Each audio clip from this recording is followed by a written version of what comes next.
जुलाई का महीना था और कानपुर शहर पर बादलों ने ऐसा डेरा जमाया था मानो सूरज देवता छुट्टियां मनाकर किसी दूसरे ग्रह चले गए हो। गलियां पानी से तरबतर थी, नाले उफान पर थे। तभी शांता निवास की बहू स्वाति पैर पटकते हुए और चिल्लाते हुए सीधे आंगन में आई। माँ जी देख लीजिए अपनी आंखों से, बारिश में जरा सी भीग क्या गई, मेरी तो चप्पल ही टूट गई। मुझे आज ही नई चप्पल मंगवा कर दीजिए। शांता जी जो रसोई के पास बैठकर लहसुन छील रही थी, उन्होंने चश्मा थोड़ा नीचे खिसकाया और बहू की टूटी हुई चप्पल को ऐसे देखा जैसे कोई बहुत बड़ी राष्ट्रीय आपदा आ गई हो। हे भगवान, ये तो वही बात हो गई कि गरीबी में आटा गिला। बहू तू तो बस खर्चे बढ़ाने के बहाने ढूंढती रहती है।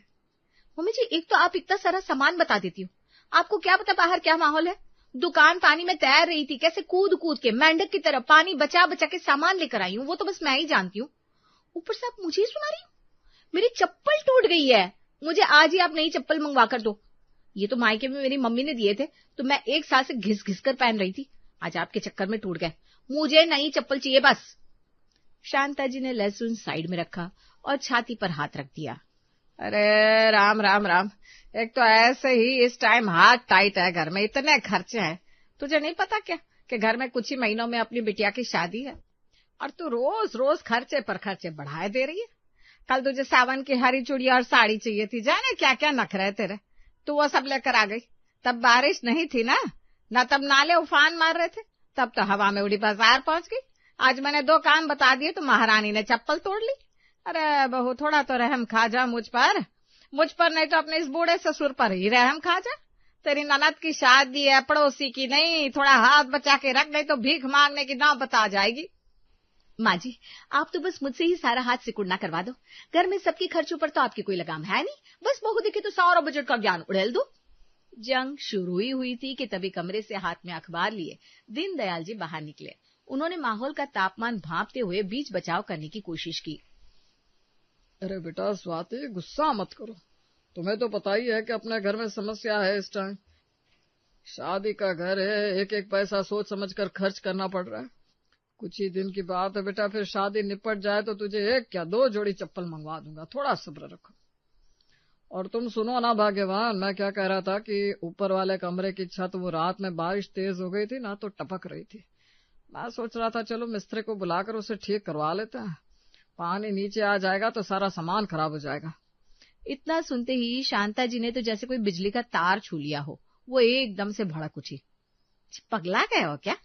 सुबह सुबह कुछ खाकर आए हो क्या? क्या बात कर रहे हो आप? 3 महीने बाद बेटी की शादी है, इतना सब कुछ लेना देना करना है, रिश्तेदार आएंगे, पूरी तैयारी करनी है, और आपको ऐसे टाइम पर छत की सूझ रही है। यहाँ मैं एक एक पैसा गिनकर खर्च कर रही हूँ और तुम आए सीधा लाख ठिकाने लगाने। अरे टपक रही है तो टपक जाने दो, हम लोग तो वैसे भी नीचे सोते हैं ना, थोड़ा सा हॉल टपकता है, इधर सो जाएंगे, अगल बगल किचन में बिस्तर लगा देंगे। बेटी ब्याहने की औकात नहीं बचेगी अगर छत बनवाने बैठे तो, और आप तो ऐसे बोल रहे हो जैसे 10,000 में काम हो जाएगा। अरे कम से कम 1-1.5 लाख रुपए का खर्चा है, पूरी छत उधड़ कर सही होगी। चुपचाप बाल्टी लगा दो वहां, बस। बारिश होती कितने दिन है? मुश्किल से 10 दिन। तभी प्रिया भी चहकती हुई कमरे से बाहर आई और शांता जी के कंधे पर हाथ रखकर लाड़ जताते हुए बोली, मम्मी सब लोग अपनी अपनी फरमाइशें रख रहे हैं तो सुनिए ना, ऐसे सुहावने सावन मौसम में हरे रंग के कपड़े कितने प्यारे लगते हैं। सावन में हरा रंग पहनना तो शुभ भी होता है। मैं सोच रही थी अपने लिए भी एक हरी साड़ी या सूट ले लेती, अभी मेरे भी सगाई के बाद पहला सावन है ना। और मम्मी मैं क्या कह रही थी, मौसम इतना बढ़िया हो रखा है, मैं अपने दोस्तों के साथ 2-3 दिन के लिए कहीं बाहर घूम आती हूँ ना, शिमला वगैरह। वैसे भी कुछ ही दिनों में तो पराई हो जाऊंगी, फिर तो ससुराल वालों के हिसाब से ही रहना पड़ेगा, अभी थोड़ा जी लेने दो ना मम्मी। शांता जी ने अपना माथा ठोक लिया और दांत पीसते हुए बोली, अरे वाह बेटिया रानी, सब एक से बढ़कर एक महारथी भरा है इस घर में। तो ट्रिप पर जाएगी? तुझे पता भी है दोस्तों के साथ घूमने का मतलब सीधा 20,000 रुपए का फालतू खर्चा, इतने में तो तेरी शादी का पार्लर का खर्चा और वो जो तुम लोगों का नखरे वाला मेकअप शेकअप का ड्रामा होता है वो सब हो जाएगा बेटा। जैसे तैसे तेरा ब्याह निपटा लूं वही बहुत है, फिर अपने पति की जेब खाली करवाना और जहां जाना हो ना घूमना, मेरे बस की नहीं है। इतना सुनते ही दीनदयाल जी ने चुपचाप अखबार से अपना मुंह ढक लिया और स्वाति भी बड़बड़ाते हुए अपने कमरे की तरफ चली गई। तभी घर का दरवाजा खुला और अतुल रेनकोट से पानी टपकाता हुआ अंदर दाखिल हुआ। उसका पैंट घुटनों तक भीगा हुआ था और जूते से छप छप की आवाज आ रही थी। ये लो आ गया शहजादे। क्या हाल बना रखा है तूने? रेनकोट नहीं पहना था क्या? अरे मम्मी, ये पुराना वाला रेनकोट जगह जगह से फट गया है। डेली ऑफिस आते जाते समय मैं बहुत भीग जाता हूँ। अगर तबीयत खराब हो गई तो मैं ऑफिस कैसे जाऊंगा? और बीमार पड़ गया तो डॉक्टर की फीस अलग लगेगी, इसलिए मैं पहला नया रेनकोट मंगवा लेता हूँ। ये लो जी, एक तो तुम्हारी मैडम की फरमाइशें खत्म नहीं होती और दूसरी तुम्हारी। रेनकोट लोगे बेटा तो बहन की शादी कैसे करोगे? रेनकोट 1000 रुपये से कम का नहीं आता ढंग का। और बुजुर्ग ऐसे ही नहीं कहते कि दाना दाना जोड़े राज बने, बूंद बूंद से घड़ा भरे। अगर ऐसे ही फालतू खर्चा करोगे तो बहन की शादी का फंड कैसे तैयार होगा?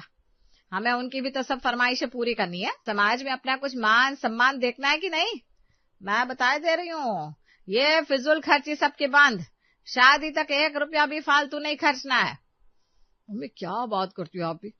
मैं कौन सा पैसा घूमने में उड़ा रहा हूँ? मैं तो अपनी सारी कमाई लाकर सीधे आपके हाथ में देता हूँ।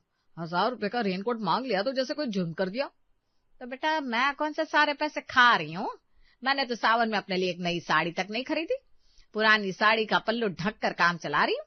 तेरी बहन की शादी है इसलिए एक एक पैसा जोड़ रही हूँ, ताकि बहन को ससुराल में इज्जत मिले, मान सम्मान मिले।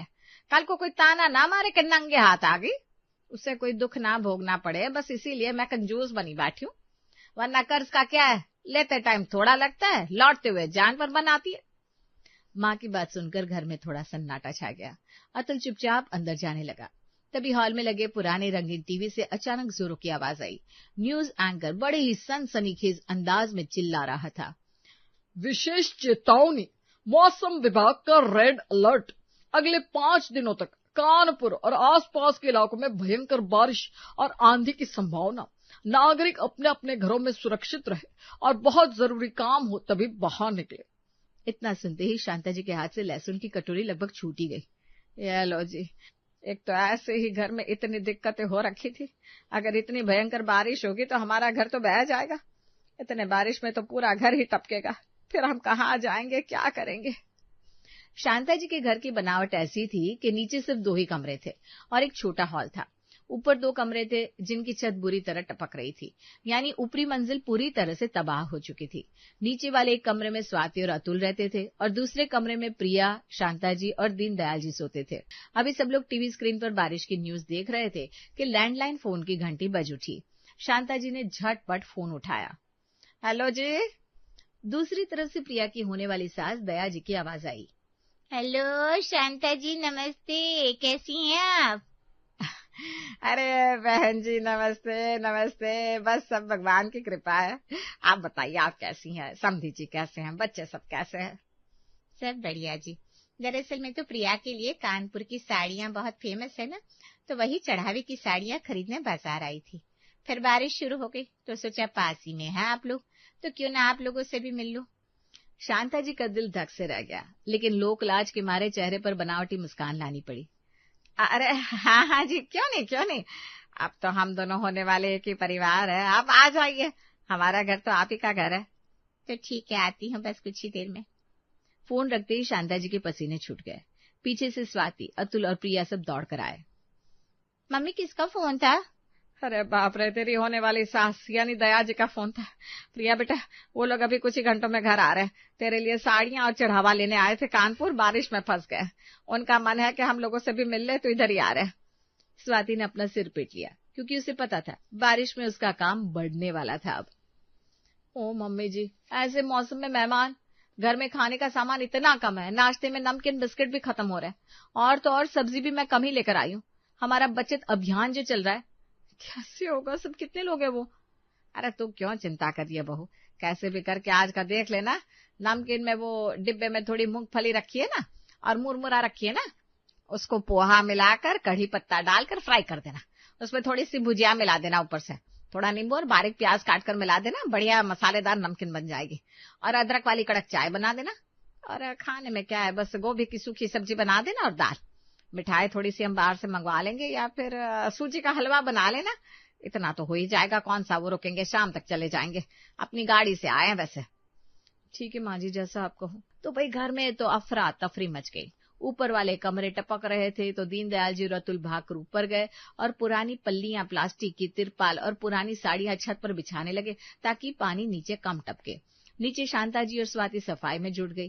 करीब 1 घंटे बाद दरवाजे पर गाड़ी का हॉर्न बजा। दया जी, उनके पति राम प्रभाकर जी और उनकी बेटी खुन घर के अंदर आए। आइए आइए दया जी, राम प्रभाकर जी, बड़ा शुभ दिन है कि आप लोग पधारे। खुन बेटा कैसी हो? अरे बस क्या बताए शांता जी, बारिश ने बेहाल कर रखा है, पर सोचा समधियान का रुख कर ले। फिर सब लोग हॉल में बैठ गए। स्वाति फटाफट किचन में गई और अपनी सास की बताई तरकीब के हिसाब से लाई मूंगफली वाली नमकीन तैयार की और कड़क चाय बनाकर ले आई। बातचीत शुरू ही हुई थी कि तभी हॉल की छत से टप टप टप पानी की बूंदें सीधे दया जी की साड़ी के पल्लू के पास गिरने लगी। शांता जी की तो सांस ही अटक गई। उन्होंने तुरंत बात संभाली। अरे अरे दया जी, यहाँ हॉल में पंखा थोड़ा हवा कम दे रहा है। आइए आप अंदर वाले कमरे में चलिए। बहू के कमरे में एसी भी लगा है और वहां ज्यादा आराम रहेगा। चलिए। शांता जी ने लगभग दया जी को हाथ पकड़कर उठाया और स्वाति के कमरे में ले जाकर बिठा दिया। शाम बीत गई, लेकिन बारिश रुकने का नाम नहीं ले रही थी। बाहर मूसलाधार पानी बरस रहा था। स्वाति ने किसी तरह गोभी की सब्जी, दाल और चावल बनाए। खाने के बाद जब रात के 8 बज गए तो दया जी ने खिड़की से बाहर देखा और लंबी सांस खींची। ओफो, इतनी भयंकर बारिश हो रही है। ऐसी बारिश में हम गाड़ी से कैसे जाएंगे?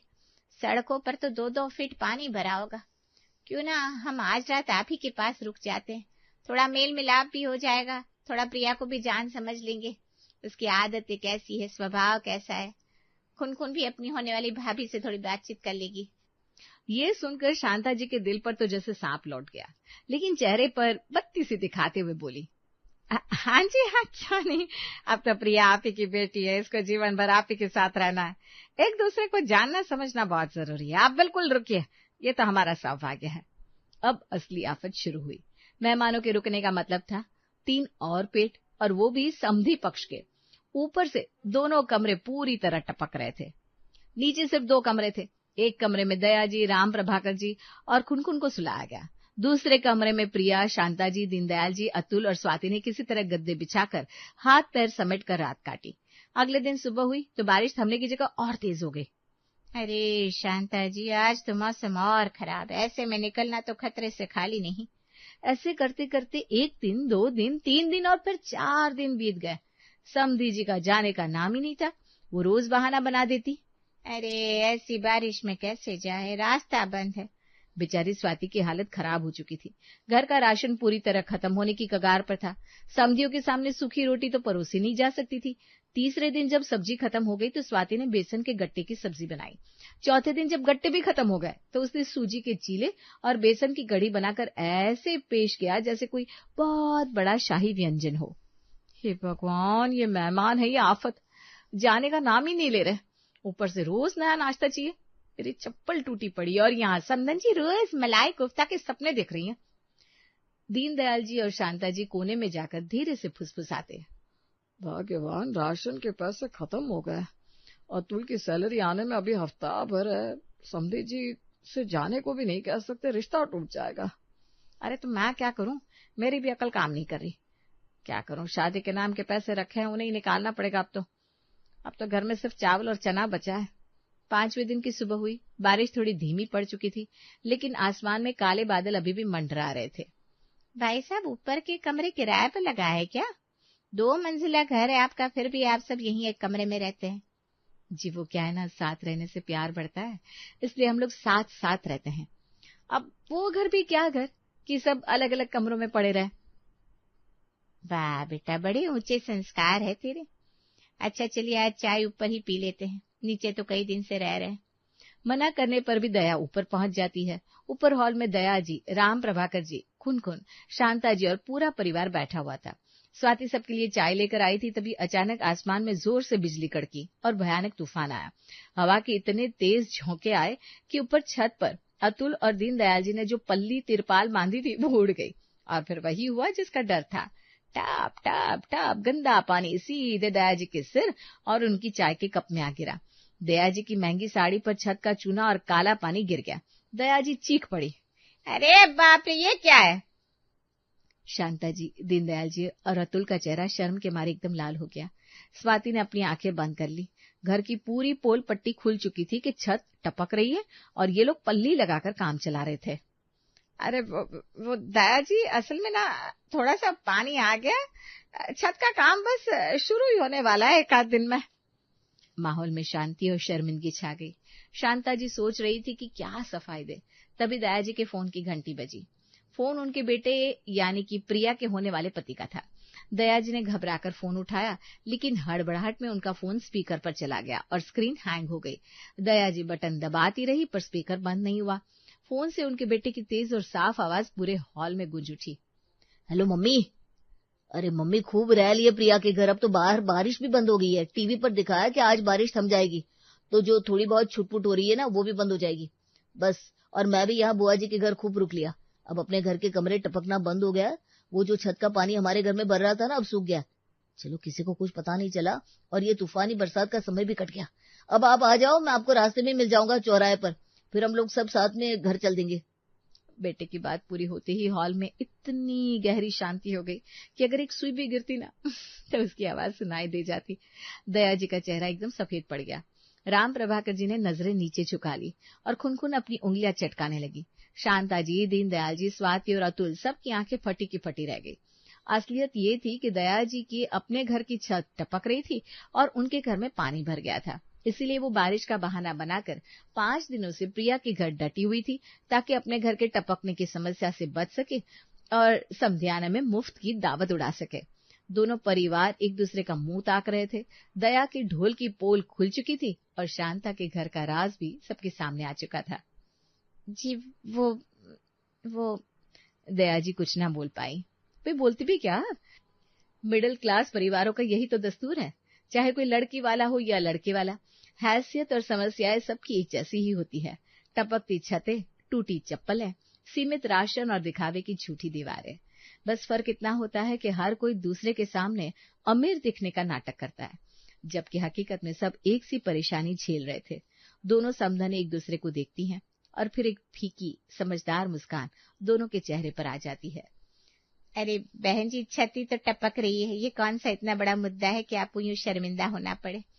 मिडिल क्लास घरों में यूं छोटी छोटी बातें होती रहती है। हर परेशानी में घुलने लगेंगे तो हो चुका है। चलिए छोड़िए ये सब, मिलकर ना बारिश का लुत्फ उठाते हैं। बस फिर क्या था, सभी मिलकर चाय नाश्ता करते हैं और बारिश के मौसम का आनंद लेते हैं। नई नवेली दुल्हन निशा शादी के लाल जोड़े में गाड़ी से उतरती है और उसका गृह प्रवेश होता है। वाह रे निशा वाह, क्या किस्मत पाई है तूने, पति भी मिला तो गवर्नमेंट जॉब वाला। धन्यवाद भगवान जी, धन्यवाद। मैंने तो सोमवार का सिर्फ पहला ही व्रत रखा था, पर मुझे नहीं पता था कि आप इतना जल्दी सुन लेंगे। यार निशा, लॉटरी निकल पड़ी तेरी तो। अब तो जिंदगी भर रानी महारानी की तरह राज करूंगी। अब निशा के 2 हफ्ते हंसी खुशी मजे से बीत गए और फिर 2 हफ्ते बाद, निशा, मेरा प्रमोशन हो गया है और मेरी पोस्टिंग दूसरे शहर में हो गई है। हम कल ही वहां निकल जाएंगे। अब तो ये सुनते ही निशा के कानों में जैसे शहनाई बजने लगी। उसकी आंखें खुशी से चमक उठी और चेहरा खिल उठा। अरे वाह, ये तो सोने पे सुहागा हो गया। थैंक यू भगवान जी, असली लॉटरी तो मेरी अब लगी है। नए शहर में नए फ्लैट की मैं इकलौती बॉस। यार क्या मस्त लाइफ होने वाली है मेरी। अब तो फुल आराम और मजे से ही गुजरेंगे मेरे। वाह, मजा आ गया। माँ, आज मैं बहुत खुश हूँ। अरे मेरी लाडो रानी, क्या बात है, जरा मुझे भी तो पता चले। माँ, कमल जी का प्रमोशन हो गया है और उनकी दूसरे शहर में पोस्टिंग हो गई है। अब आपकी बेटी नए शहर जा रही है, वहाँ नया घर, नई जगह। आज मैं इतनी खुश हूँ माँ कि क्या बताऊँ तुमको। माँ, कमल जी का प्रमोशन हो गया है और उनकी पोस्टिंग दूसरे बड़े शहर में हो गई है। हम कल ही वहां पर जा रहे हैं। सच बताऊं माँ, अब ना सुबह जल्दी उठने का झंझट, ना झाड़ू बर्तन और कपड़े की कोई टेंशन। 2 लोगों का काम ही कितना होगा। बस मजे से घूमो फिर ऐश करो। माँ, मैं बहुत खुश हूँ माँ। अरे वाह बेटी, ये तो तूने बहुत ही बढ़िया खबर सुनाई है। सच में माँ, मैं इस छोटे से फ्लैट में रहकर ना बहुत ज्यादा बोर हो गई थी। ऊपर से सुबह जल्दी उठना, घर के बाहर जाने का मौका ही नहीं मिल पा रहा था माँ। अब इनका प्रमोशन हो गया है तो सब कुछ बहुत बढ़िया हो गया है। अरे बेटा, नए शहर नए घर में जाकर अपनी माँ को भूल मत जाना। टाइम टाइम पर फोन करके मुझे याद करती रहना बिटिया रानी। ओ माँ, ये भी कोई कहने की बात है। अच्छा अच्छा माँ, अब ना मुझे बहुत सारे काम है। इनके घर आने से पहले मुझे पैकिंग भी करनी है। मैं आपको बाद में कॉल करती हूँ, ठीक है माँ? फोन रखते ही निशा पैकिंग के काम में लग जाती है। दूसरे ही दिन कमल निशा को लेकर दूसरे शहर में शिफ्ट हो जाता है। निशा नया अपना बड़ा घर देखकर बहुत ज्यादा खुश होती है। कमल जी, आई एम वेरी हैप्पी। ये घर तो बहुत बड़ा और शानदार है। चलो अच्छा है कि तुम्हें ये घर पसंद आया। मैं बहुत खुश हूँ। अब तो तुम्हें मुझसे शिकायत नहीं है ना कि मुझे कहीं घुमाने नहीं ले जाते? नहीं नहीं, सच कहूँ मैं बहुत ज्यादा खुश हूँ। अगले दिन निशा उठती है तो वो देखती है कि कमल बालकनी में खड़े होकर कॉफी पी रहे हैं। उठ गई मैडम जी? टाइम देखा है क्या हो रहा है? लगता है रात को खूब गहरी नींद में सो गई। तभी तो रोज सुबह 5 बजे उठने वाली लड़की आज 9 बजे उठ रही है। सुबह 5 बजे भला किसका उठने का मन करेगा? वो तो आप मुझे उठा देते ना। अच्छा जी, अगर तुम्हें 5 बजे ना उठाऊं तो तुम भला खुद से उठने वाली भी नहीं। फिर तो हो लिया मेरा नाश्ता पानी और लंच तैयार। अब नींद से जागो और फटाफट से बढ़िया लंच तैयार कर दो। टिफिन में सब्जी दाल रोटी चावल बना देना। खाना खाना मुझे बनाना होगा? मुझे लगा आपका प्रमोशन हुआ है, बड़ा घर मिला है, तो बड़े घर में नौकर चाकर तो सब होंगे ही ना। सपने से जागो और जल्दी मेरा लंच तैयार करो। मैं पहले दिन ऑफिस लेट नहीं होना चाहता। हे भगवान, क्या सोचा था और ये सब कुछ क्या हो गया? निशा लंच बनाकर कमल को देती है। देखो, नया घर है और काफी साफ सुथरा भी। अच्छे से सफाई का पूरा ध्यान रखना। कमल के ऑफिस जाते ही निशा खुद से बड़बड़ाते हुए कहती है, बोलकर तो ऐसे गए थे जैसे मैं कोई काम ठीक से नहीं करती हूँ। भगवान जी, ये क्या कर दिया आपने? सीधा आसमान पर चढ़ाकर मुझे जमीन पर पटक दिया। काश मैंने पूरे व्रत रख लिए होते आज, तो ये दिन देखने को ना मिलता। इसी तरह से नए शहर और नए घर में आए हुए निशा का पूरा 1 महीना बीत जाता है कि तभी एक दिन निशा की माँ का फोन आता है। नए शहर में जाकर तो मेरी लाडो रानी अपनी माँ को भूल ही गई। हाँ, इसलिए मैंने सोचा कि आज ही मैं अपनी बेटी को याद कर लेती हूँ। और बता बेटी, सब मजे में तो है ना? ठीक ठाक तो है? क्या खाक मजे हैं माँ मेरे, कुछ मजे में नहीं है। अरे ऐसा क्यों बोल रही है लाडो रानी? अरे ना तो तेरी सास है जो आए दिन हर काम के लिए चिक चिक करे, हर काम में रोक टोक करे, और ना ही तेरी कोई ननद है जो हर काम में तेरे को 3-5 करे। फिर क्या तकलीफ हो गई? सास की जरूरत ही क्या है माँ?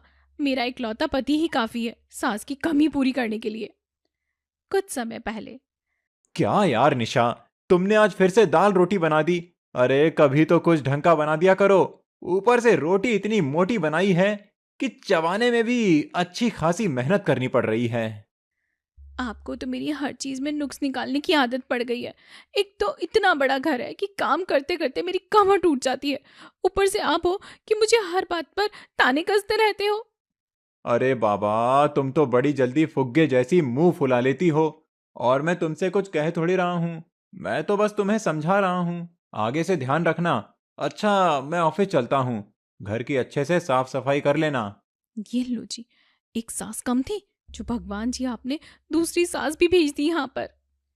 शाम को कमल ऑफिस से आता है और घर फैला हुआ पड़ा होता है। निशा, ये क्या? तुमने घर इतना क्यों फैला रखा है?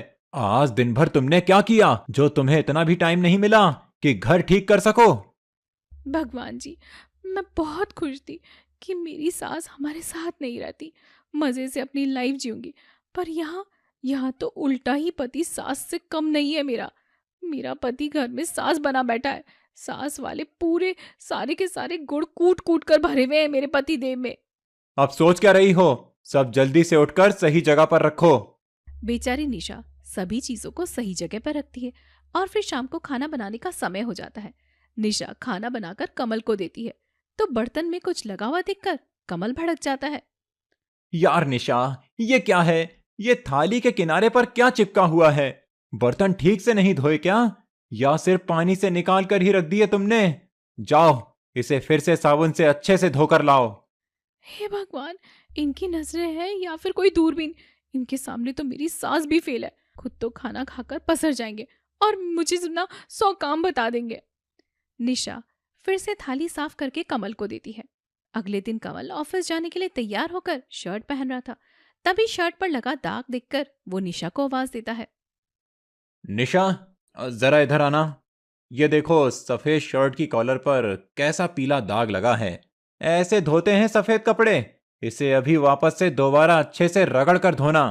अभी ऑफिस जाने के लिए मुझे कोई और दूसरी शर्ट प्रेस करके दो। पर कमल जी, थोड़ा सा ही तो दाग है, अभी के लिए इसे पहन लीजिए, इतना भी पता नहीं चल रहा है। देखो, एक बार में तुम्हें समझ जाना चाहिए। अभी जाओ और दूसरी शर्ट प्रेस करके लाओ, मुझे देर हो रही है। बेचारी निशा फिर से दूसरी शर्ट प्रेस करके कमल को देती है। अगले दिन संडे की कमल की छुट्टी होती है। निशा मजे से सोई पड़ी होती है, लेकिन कमल उसे छुट्टी वाले दिन भी सुबह सुबह जल्दी उठा देता है। यार, आज तो छुट्टी वाले दिन आराम से सोने दो कमल जी।